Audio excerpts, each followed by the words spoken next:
Shalom Bapak Ibu Saudara, selamat malam kembali. Malam hari ini kita hadir di sini bersama-sama untuk ibadah online, untuk memuji dan memuliakan nama Tuhan, serta kerinduan kita bersama-sama untuk kita mengerti firman Tuhan, untuk kita boleh dibukakan hati kita, apa yang menjadi kehendak Tuhan dalam kehidupan kita. Kiranya Tuhan membukakan bagi setiap kita, dan Roh Kudusnya boleh menuntun setiap langkah hidup kita, sehingga kemenangan Tuhan sediakan bagi kita seturut firman-Nya. Mari kita akan satukan hati bersama-sama, kita akan mulai ibadah kita. Mari kita berdoa. Tuhan Yesus, Allah Bapa kami yang bertahta dalam kerajaan surga, Allah yang kami sembah dalam nama Tuhan Yesus Kristus, kami bersyukur Tuhan bahwasanya kami boleh merasakan kasih Tuhan sepanjang minggu ini, pemeliharaan Tuhan, bahkan mujizat Tuhan terjadi dalam hidup kami di saat-saat yang sulit ini, dan kami bersyukur. Malam hari ini Tuhan, sebagai bentuk ucapan syukur kami kepadamu, kami mau menyembah-Mu di dalam roh dan kebenaran, karena Engkau Allah yang layak disembah, Allah yang layak dipuji. Kami mau dengan segenap hati Tuhan memberikan persembahan hidup kami, memberikan seluruh apa yang kami punya dalam hidup kami sebagai persembahan yang hidup, yang kudus, dan yang berkenan kepada Allah. Karena itu adalah ibadah kami yang sejati ya Tuhan. Mari Tuhan, melalui hamba-Mu, kiranya kebenaran firman Tuhan boleh disampaikan kepada setiap kami, tanah hati kami sebagai ladang yang subur untuk taburan firman Tuhan, dan kami mau melakukan firman-Mu dalam kehidupan kami. Oleh karena itu Tuhan, malam hari ini kami siapkan seluruh kehidupan kami untuk kami boleh beribadah, memuji, memuliakan nama Tuhan. Demi nama Tuhan Yesus Kristus, kami siap untuk ibadah online malam hari ini. Haleluya, amin.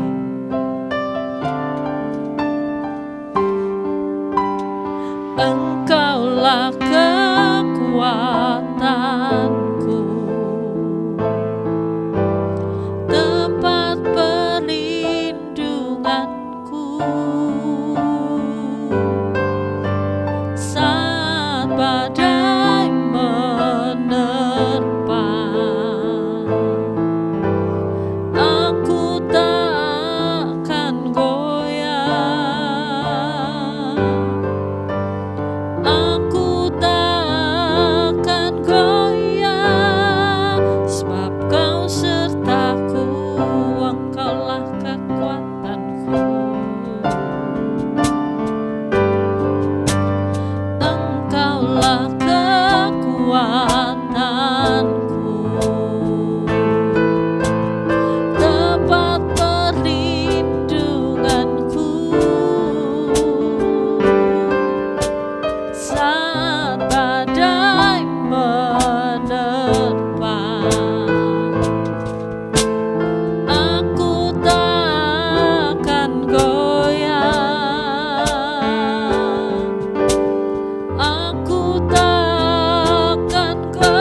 hari ini selalu tersedia dalam hidup kami, pertolongan demi pertolongan.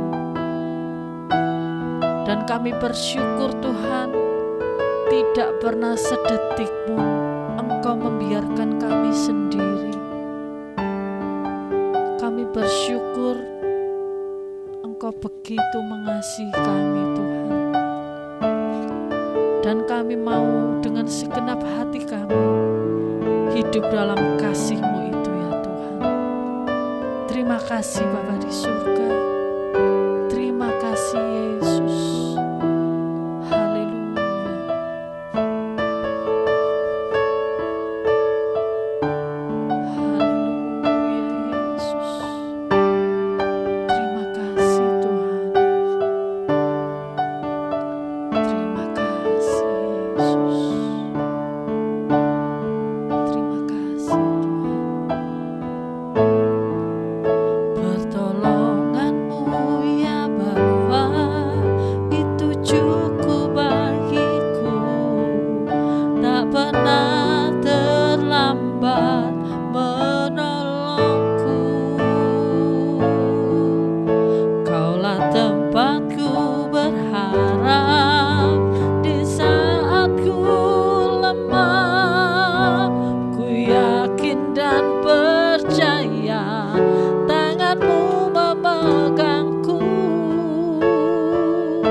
Mujizat selalu ada saat ku meminta dan percaya.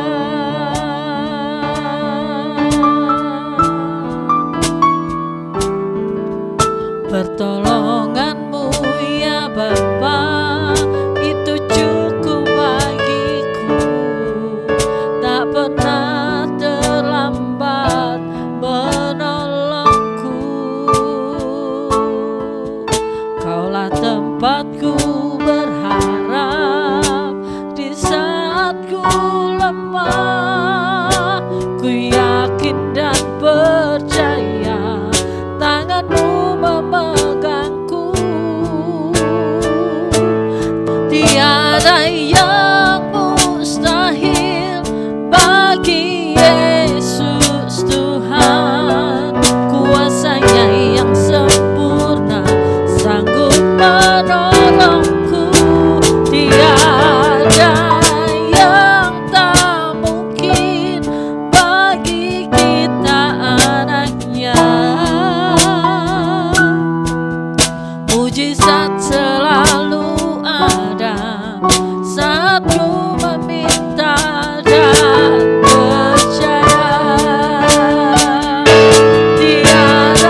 tidak terhingga kasih Tuhan. Dalamnya, lebarnya, tingginya, luasnya Tuhan, tak terjangkau oleh pikiran kami manusia ya Tuhan. Kami sungguh sangat bersyukur untuk kasih-Mu dalam hidup kami Yesus. Terima kasih Tuhan. Haleluya Yesus. Haleluya.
hormat akan Engkau ya Tuhan, untuk kasih setia Tuhan yang luar biasa dalam hidup kami. Pada malam hari ini Tuhan, kami rindu mendengarkan kebenaran firman Tuhan. Pakai hamba-Mu, urapi hamba-Mu, agar setiap firman yang disampaikan boleh menjadi berkat, kekuatan, peneguhan dalam setiap kehidupan kami. Terpuji nama-Mu Tuhan. Demi nama Tuhan Yesus Kristus, kami siap mendengarkan firman Tuhan. Semua yang percaya mengasihi Tuhan katakan amin. Shalom. Kita ketemu lagi dalam Bible Class kita yang kitab Ulangan seri ke-42. Ingat ya, bangsa ini telah dipilih oleh Tuhan, ditebus dari Mesir dengan kemah tabernakel yang lengkap, diinstruksikan dalam waktu 1 bulan untuk hidup dalam kesucian, dan dipersiapkan untuk memiliki tanah perjanjian setelah melewati 40 tahun di padang gurun. Jadi Musa akan meninggal sebelum orang Israel masuk tanah perjanjian. Kitab Ulangan ini ditulis untuk mencatat kata-kata terakhirnya. 4 khotbah yang didengarkan oleh generasi baru. Mereka menyampaikan pesan Musa sebelum mereka masuk. Bagaimana hidup mereka nanti di tanah perjanjian. Jadi kitab Ulangan ini namanya ulangan pembaharuan, renewal, pembaharuan perjanjian Musa yang sudah disampaikan 40 tahun lalu di Sinai. Ayo kita baca ya, kitab Ulangan pasal 6 ayat 41 sebagai ayat kuncinya. Dengarlah hai orang Israel, Tuhan itu Allah kita, Tuhan itu Esa. Kasihilah Tuhan Allahmu dengan segenap hatimu, dan dengan segenap jiwamu, dan dengan segenap kekuatanmu. Ulangan adalah pembaharuan perjanjian Musa. Walk Through the Bible mengatakan ini do it run on me. Ayo kita lihat ya, Ulangan pasal yang ke-8 hari ini. Nah, Ulangan pasal 8 adalah bagian dari, masih bagian khotbah Musa bagian yang kedua. Masih panjang ya, sampai pasal 26. Kalau Ulangan pasal 8 berarti masih ada di eksposisi 10 tita ini. Kita sudah belajar tentang 10 tita, kita sudah belajar untuk perintah agung dan peringatan-peringatan. Pasal 6 tentang perintah mengasihi Tuhan. Minggu lalu Holy War, perang suci, seri 41. Hari ini pasal 8. Perintah untuk semangat kemerdekaan. Kenapa kamu harus semangat? Kenapa alasannya? Nah, pasal 8 ini kita belajar ya. Ayo kita baca. Ulangan pasal 8 mulai ayat pertama. Segenap perintah yang kusampaikan kepadamu pada hari ini haruslah kamu lakukan dengan setia, supaya kamu hidup dan bertambah banyak, dan kamu memasuki serta menduduki negeri yang dijanjikan Tuhan dengan sumpah kepada nenek moyangmu. Ingatlah kepada seluruh perjalanan yang kulakukan atas kehendak Tuhan Allahmu di padang gurun selama 40 tahun ini dengan maksud merendahkan hatimu dan mencobai engkau untuk mengetahui apa yang ada di dalam hatimu, yakni apakah engkau berpegang pada perintah-perintahnya atau tidak. Jadi ia merendahkan hatimu, membiarkan engkau lapar dan memberi engkau makan mana yang tidak kau kenal dan juga yang juga tidak kau dikenal oleh nenek moyangmu, untuk membuat engkau mengerti bahwa manusia hidup bukan dari roti saja, tetapi manusia hidup dari segala yang diucapkan Tuhan. Pakaianmu tidaklah menjadi buruk di tubuhmu dan kakimu tidaklah menjadi bengkak selama 40 tahun ini. Nah, nasihat mengingat padang belantara ya. Tuhan mengingatkan mereka kembali sebelum mereka masuk tanah perjanjian. Jadi ayat pengantar ini kembali mengingatkan orang Israel, generasi baru ini. Kamu dikasih hidup sama Tuhan. Kamu berlipat-lipat kali ganda, multiplikasi sekarang. Baik jumlah orang, baik harta yang dibawa, maupun nanti di masa depan. Kesuburan tanah yang dijanjikan Tuhan itu tidak datang secara otomatis. Ingat minggu lalu kita belajar Allah itu setia. Tapi kamu punya tanggung jawab. Kamu harus taat. Dan ini berkat yang kamu terima dalam ketaatanmu itu. Kok bisa seperti itu? Ingat ya, ayah mereka, kakek mereka yang ikut keluar dari Eksodus di Mesir 40 tahun yang lalu, mereka tidak bisa menikmati. Anak-anak yang taat sekarang dapat berkat itu. Oke, jadi Musa ayat ini mengatakan bahwa pengalaman di padang gurun itu untuk dirancang Tuhan supaya kamu diajar taat. Diajar tetap memiliki iman penuh kepada Tuhan. Yang pertama, apa? Ada 3 hal yang kita pelajari ya. Dipelihara 40 tahun dengan mana oleh Tuhan. Membiarkan engkau lapar. Lalu memberi engkau makan mana yang tidak dikenal nenek moyangmu, bahkan sebelumnya. Mana? Kalau kita lihat dalam Keluaran pasal 16 ayat 34, lalu berfirmanan Tuhan kepada Musa, sesungguhnya aku akan menurunkan dari langit hujan roti bagimu. Saya rasa kalau itu terjadi sekarang mungkin kita akan bersorak-sorai ya. Maka bangsa itu akan keluar dan memungut tiap-tiap hari sebanyak yang perlu. Sebanyak yang perlu untuk setiap hari. Supaya mereka coba apakah mereka hidup ini taat ini. Jadi Tuhan berkata bahwa kamu dipelihara dikasih makan roti dari sorga, mana, sampai kenyang selama 40 tahun.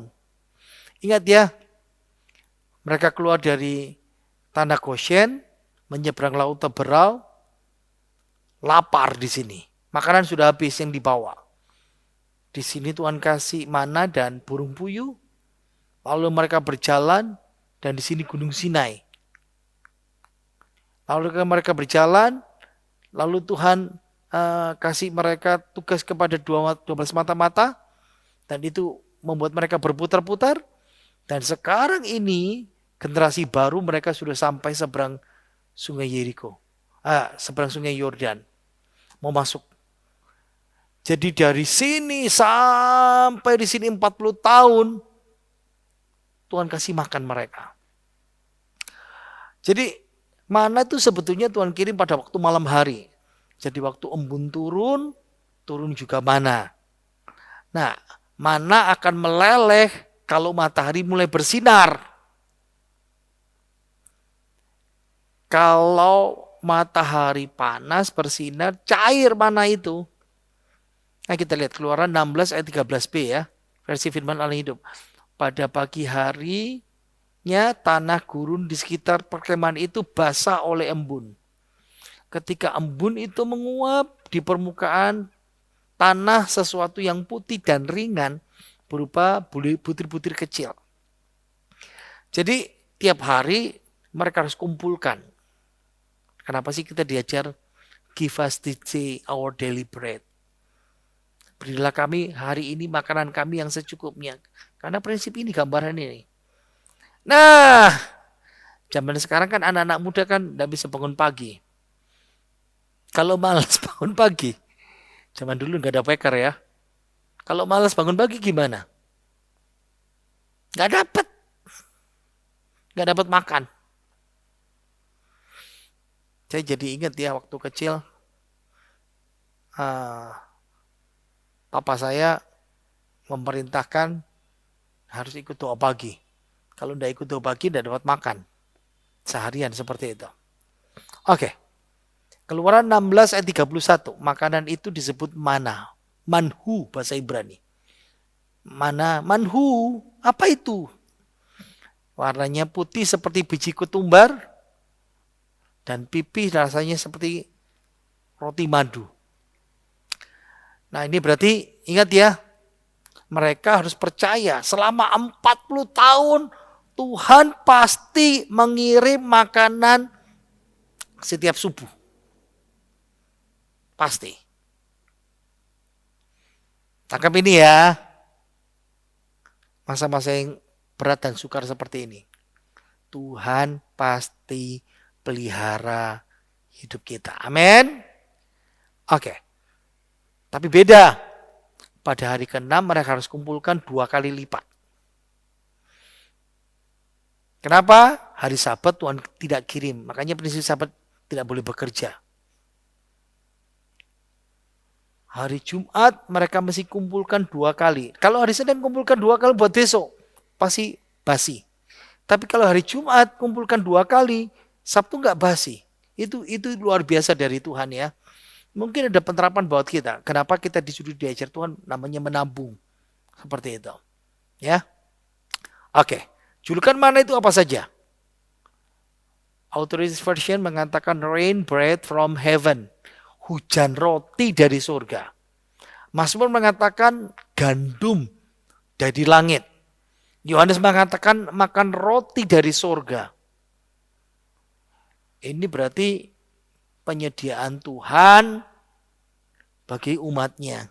Sama seperti kita ya. Nah, sekarang diperbandingkan bagaimana Allah menyediakan. Untuk membuat engkau mengerti bahwa manusia hidup bukan dari roti saja, mana saja, tapi dari firman Tuhan. Makanya mana itu jadi lambang Yesus Kristus. Aku ini roti yang benar dari sorga. Kebetulan ya, tadi ketika rekaman ini dibuat, tadi malam kami baca Alkitab, Yesus bicara, tubuhku adalah makanan, dalam Yohanes pasal 6 itu. Jadi kita perhatikan ya, bagi orang Israel di padang gurun, dan bagi kita, dunia kita sekarang. Kalau di padang gurun 40 tahun, Tuhan kirim mana roti dari surga, untuk kebutuhan jasmani, dan sementara cuma 40 tahun. Tapi bagi kita, roti hidup dari surga itu Yesus. Menyediakan kebutuhan rohani kita, dan itu kekal. Kalau kamu makan, kamu tidak akan lapar lagi. Harus dipahami seperti itu. Tapi harus tahu bahwa, ini poin utama yang saya katakan. Mana itu akan stop, berhenti. Tuhan tidak kirim lagi mana dari surga waktu mereka masuk. Ketika mereka menyeberang dan masuk, mereka mulai menikmati, padahal mereka belum menaklukkan negeri Kanaan.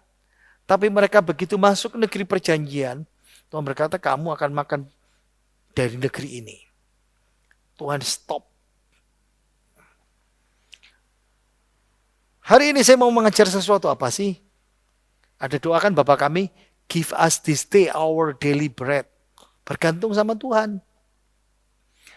Prinsip mana yang salah dipahami orang Kristen? Ingat ya, mana dikasih selama 40 tahun. Karena orang Israel nomaden, pindah-pindah. Dan ketika pindah mereka tidak nanam. Bagaimana menanam di padang belantara, padang gurun. Baru 1 hari lalu jalan. Tidak bisa mungkin nanam di situ. Kondisi tanah tidak bisa. Waktu juga tidak bisa. Makanya Tuhan kasih gratis. Kalau orang Kristen malas, Tuhan pasti cukupkan tapi malas kerja. Jangan berharap Tuhan kasih.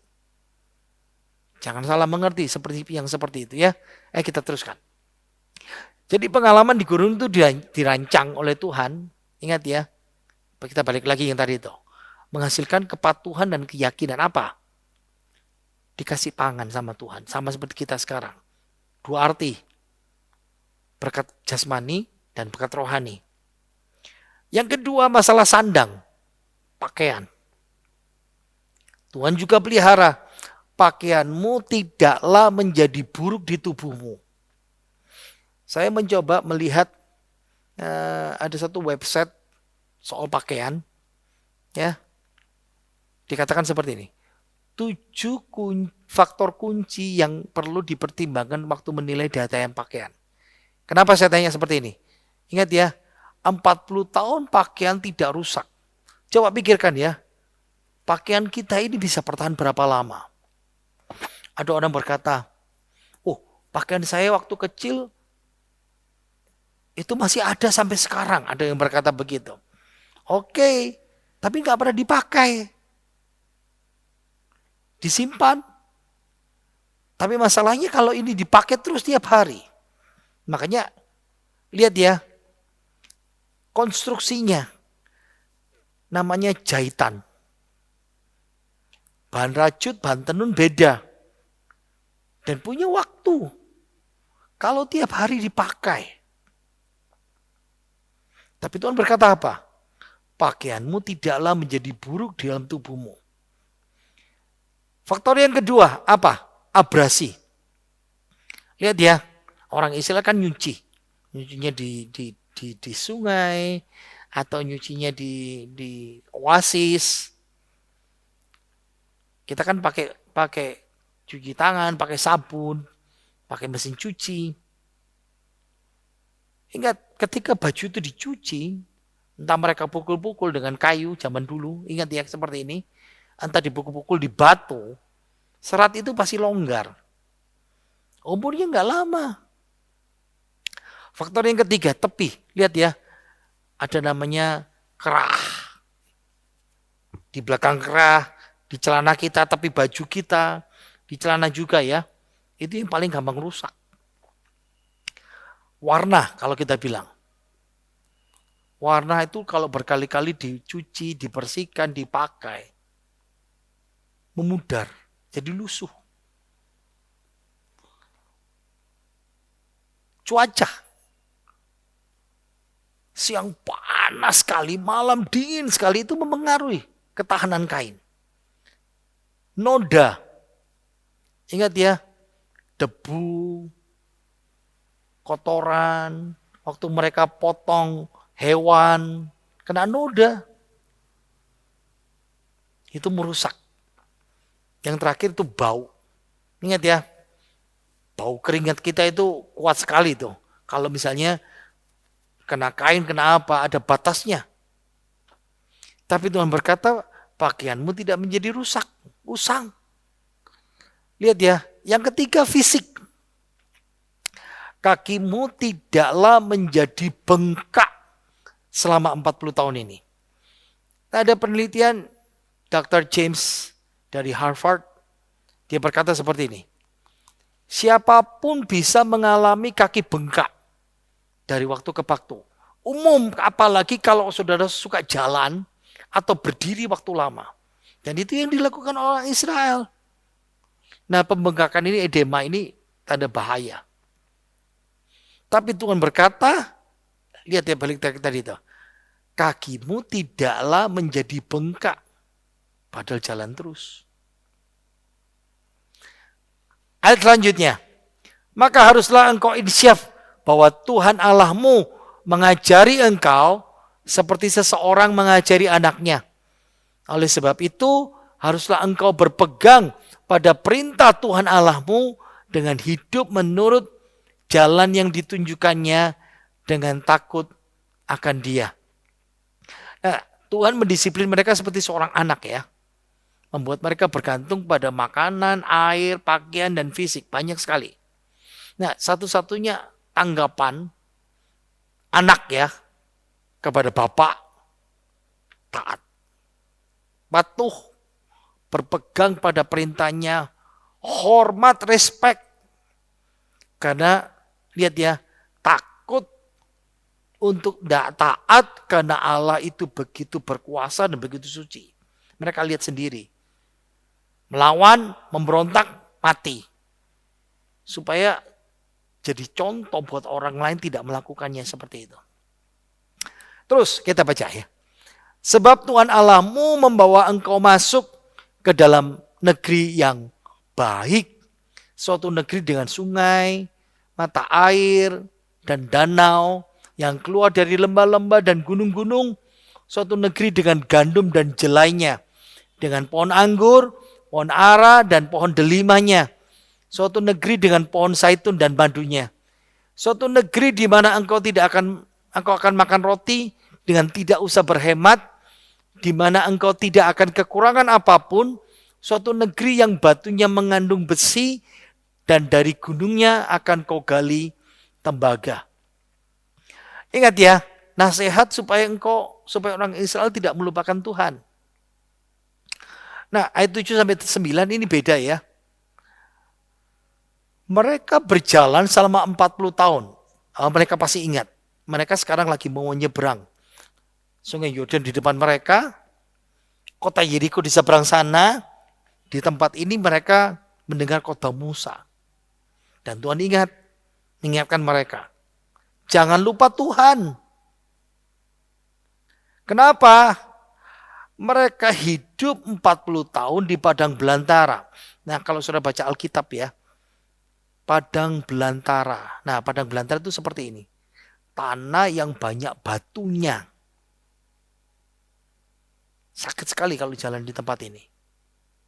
Sandalnya tidak rusak, pakaiannya tidak rusak. Dipelihara oleh Tuhan. Jangan lupa, nanti kamu masuk tanah perjanjian. Lihat ya, beda banget sama ini. 40 tahun berjalan di tempat ini, sekarang tanah yang subur. Beda banget. Air di padang belantara seperti ini,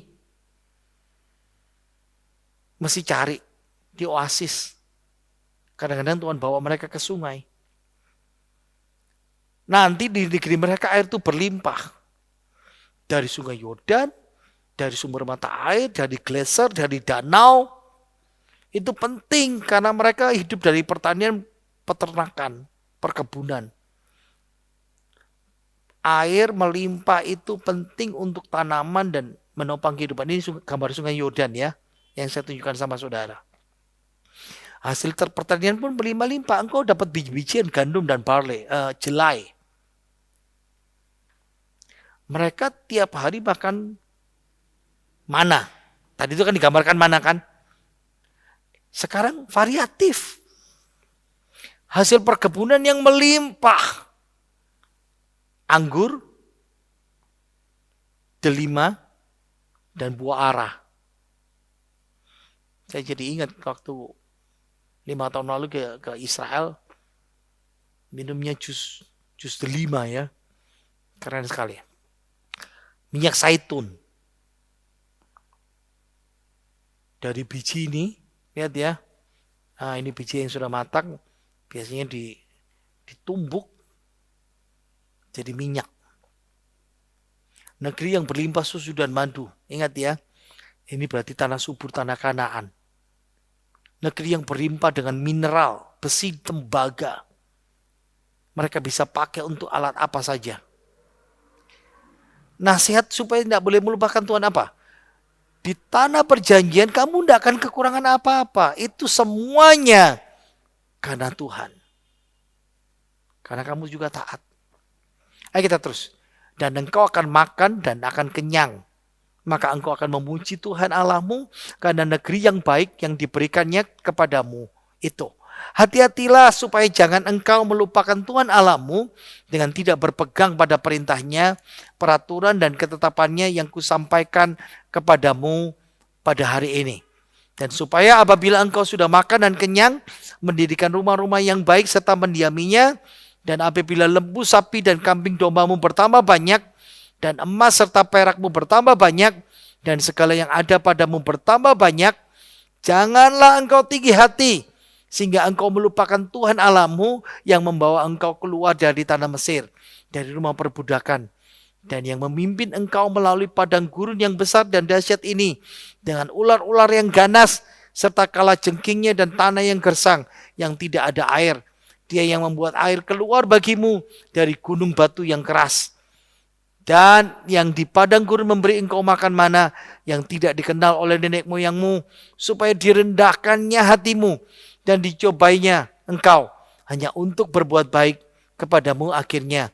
Maka janganlah kau katakan dalam hatimu, kekuasaanku dan kekuatan dan tangankulah yang membuat aku memperoleh kekayaan ini.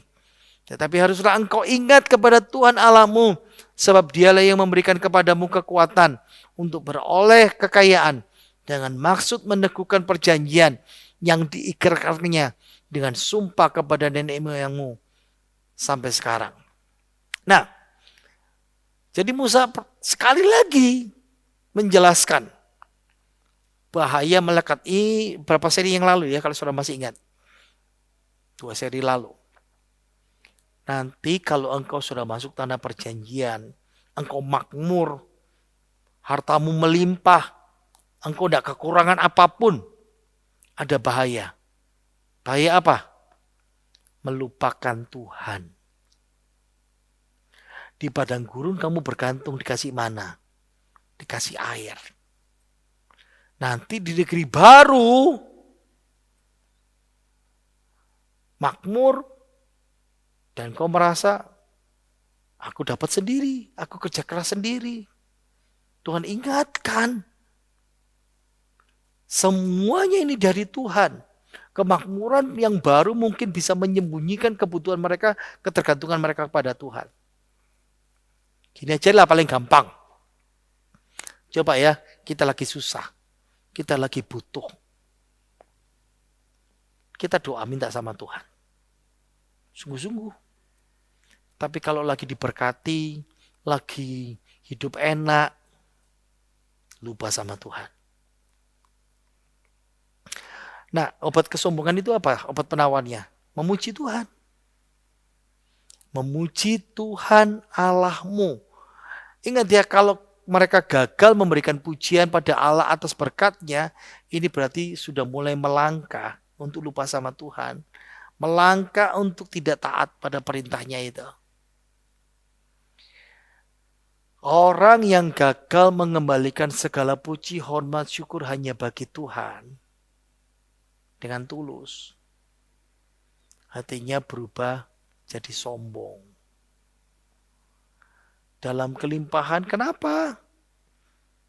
Kamu lupa akan pembebasan ajaib dari Mesir.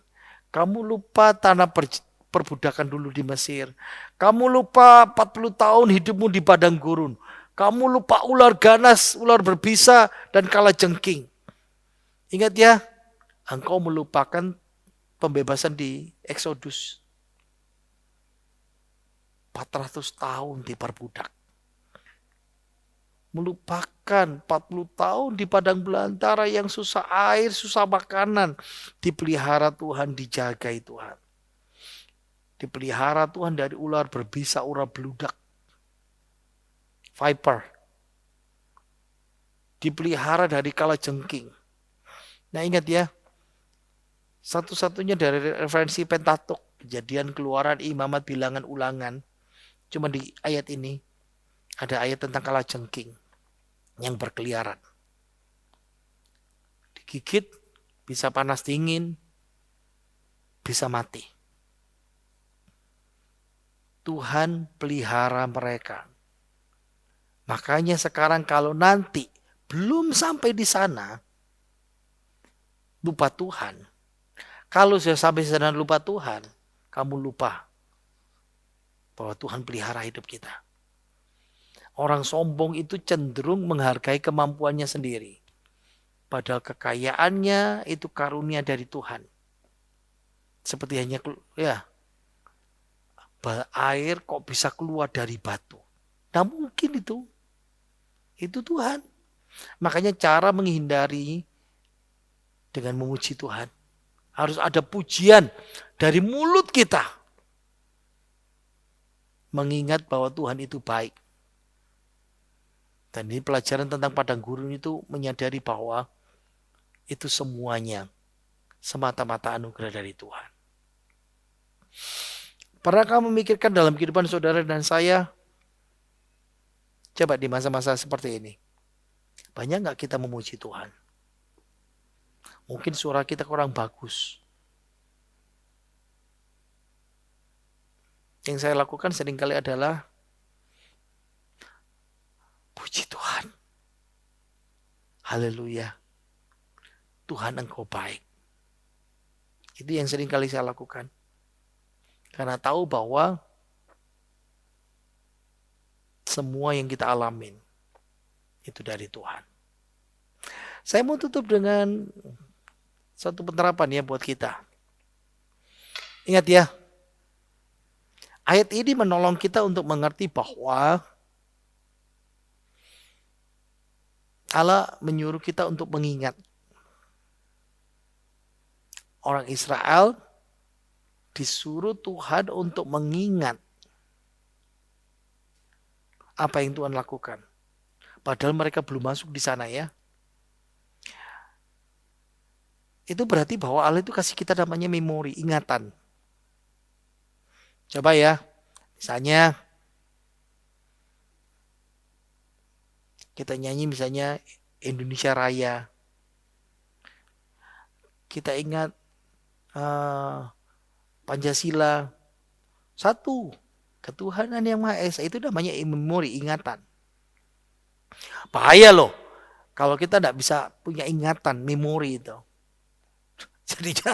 Jadinya lupa ingatan. Enggak. Gini saja. Bahaya kalau kita tidak punya memori, ingatan hilang, kita akan terombang-ambing. Kenapa? Ingatan itu seperti suatu jangkar. Misalnya gini ya, kita ingat kebaikan orang. Dulu saya susah, dulu saya melihat orang ini baik sama saya. Nah, ingatan itu, memori itu seperti jangkar. Nah, sama seperti sekarang ya, orang Israel, nanti kalau kamu sudah makmur, sudah kaya, sudah diberkati, memori itu seperti jangkar di masa lalu. Menafsirkan hidup kita sekarang, menafsirkan, memetakan jalan kita di masa depan.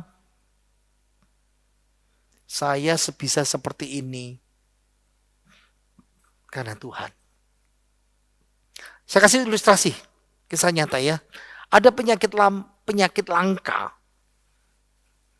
Mungkin kita tidak pernah dengar ya. Namanya sindrom Korsakoff. Sindrom Korsakoff. Ada seseorang namanya Jimmy.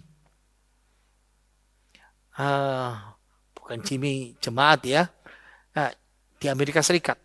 Nah, Jimmy ini punya kelainan syaraf langka yang namanya sindrom Korsakoff. Nah, sindrom Korsakoff ini mengganggu daya ingat, memorinya hilang.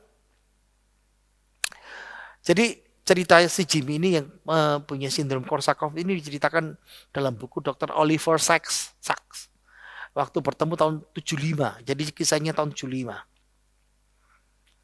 Jadi satu ketika Jimmy ini datang ke tempat praktek Dr. Oliver Sacks ini ya. Kita sebut Dr. Oliver. Jimmy datang masuk ruang praktek Dr. Oliver dan berkata, "Hai ya dok." Nah, itu seperti, "Halo dok, selamat pagi dok. Dok, saya boleh duduk di sini?" Jadi dalam buku itu Dr. Oliver berkata bahwa Jimmy itu orangnya kooperatif. Maksudnya mau kerjasama. Jadi Dr. Oliver dia mau tanya apa saja, Jimmy pasti kooperatif, mau jawab. Ingat ya, ini kisah tahun 75. Jadi Jimmy kalau ditanya waktu masa kecil, ingat teman-temannya, sekolah, bahkan ketika Perang Dunia Kedua, tahun 93, Jimmy masuk militer, wajib militer, dan ikut Angkatan Laut tahun 43. Jimmy bisa cerita waktu dia di Angkatan Laut, bahkan ditempatkan di kapal selam, dia sudah menghafal kode Morse, masih hafal. Dia cerita jadi Angkatan Laut di tahun 43 sampai tahun 45. Nah, sesudah tahun 45 sampai tahun 75, Jimmy tidak bisa ingat lagi. Nah, waktu begitu diceritakan tahun 75. Jadi ceritanya dari tahun 45 sampai 75, 30 tahun Jimmy tidak bisa ingat sama sekali. Ini sindrom Korsakoff tadi itu. Ngeri. Jadi Jimmy masih mengingat kalau ditanya siapa Presiden Amerika Serikat. Itu tahun 75. Dia bilang Truman. Truman itu presiden tahun 45. Kita belajar fisika ya, tabel periodik. Sudah berkembang. Tahun 45 masih uranium. Dia tidak bisa ingat yang sekarang. Dia tidak tahu itu tahun 75. Tahun 69 orang sudah berangkat, sudah mendarat di bulan. Neil Armstrong ya. Tapi Jimmy tidak ingat cerita tahun itu tahun 75. Berarti 6 tahun yang lalu. Bahwa orang Amerika sudah sampai mendarat di bulan. Bahkan Jimmy pun tidak bisa mengingat berapa menit yang lalu. Jadi Jimmy berpikir dia sekarang masih tahun 45. Dia masih umur 19. Padahal tahun 75 itu dia umur 49. Jadi Dr. Oliver ini diambil lalu cermin. Jim, coba lihat di cermin ini. Jadi waktu Jimmy lihat di cermin, dia lihat laki-laki paruh baya. Seumuran sama saya ya. Siapa ini orang tua? Rambutnya abu-abu. Jimmy kaget. Siapa ini? Dr. Oliver berkata, ya itu kamu. Jimmy takut dia pegang kursinya. Kenapa seperti ini? Apa yang terjadi? Ini mimpi buruk? Apakah aku gila? Jadi dia masih menganggap bahwa dia umur 19. Ruang praktek Dr. Oliver ini di lantai 2. Jadi Dr. Oliver ini dia bawa ke, lihat di jendela. Jim, coba kamu lihat di bawah sana. Ada anak-anak main bola. Cerminnya diambil karena Jimmy sudah panik ya. Dibiarkan. 2, 3, 4, 5 menit. Jimmy masih lihat. Habis itu selesai. Jimmy lalu datang lagi. Dan apa yang terjadi? Dia ulangi lagi. Halo dok, boleh saya duduk di sini? Dia lupa. Baru saja ditanyai dokter macam-macam. Dia melakukan yang sama ketika dia masuk. Dia kembali kepada memorinya yang hilang. Selama 19 tahun. Apa sih poin yang utama saya mau ceritakan dari kisah nyata ini? Pernahkah saudara memikirkan kalau ada orang sombong? Hidup enak, diberkati Tuhan, menikmati hidup, hidup sehat. Tuhan sudah angkat hidupnya. Tuhan sudah lakukan banyak hal dalam kehidupannya. Tiba-tiba Tuhan Yesus bikin sakit seperti Jimmy. Sindrom Korsakoff. Supaya dia kapok. Bahwa semua yang dialami ini dari Tuhan. Marilah kita mengingat. Kita hidup sekarang. Kita menjalani semuanya. Kita menerima banyak hal. Ini semua karena Tuhan. Jangan pernah lupakan kebaikan Tuhan. Mari kita berdoa. Terima kasih Tuhan, kami sudah belajar hari ini suatu prinsip yang luar biasa, suatu kebenaran yang luar biasa. Engkau mengajarkan kepada kami sama seperti Israel. Ketika Israel masuk tanah perjanjian, mengingat Tuhan. Sama seperti kami sekarang. Hidup kami sekarang dipelihara. Berikan kekuatan, kesehatan. Usaha pekerjaan kami dipelihara, diberkati. Anak cucu menantu kami diberkati Tuhan. Kami sehat itu karena Tuhan. Ajaran kami tidak melupakan memuji Tuhan. Tidak melupakan bahwa Tuhan sudah mengerjakan banyak hal. Dan biarlah Tuhan boleh menolong kami. Terima kasih hari ini Tuhan. Biarlah kami terus memberikan ucapan syukur kami melalui pujian kami. Melalui hidup kami. Melalui ibadah kami. Melalui persembahan hidup kami. Melalui apa yang kami miliki untuk kami persembahkan kepada Tuhan. Mari kita buka tangan kita terima berkat dari Tuhan kita. Tuhan Yesus, di akhir ibadah ini tuh kiranya berkat Tuhan boleh mengalir. Kiranya berkat dari Allah Bapa Putra Roh Kudus, berkati hidup saudara dan saya, berkat rohani jasmani. Dalam nama Tuhan Yesus, mulai sekarang sampai selama-lama. Dan biarlah kita semua yang percaya berkata, amin. Tuhan Yesus memberkati kita semuanya, jangan lupa memberikan persembahan.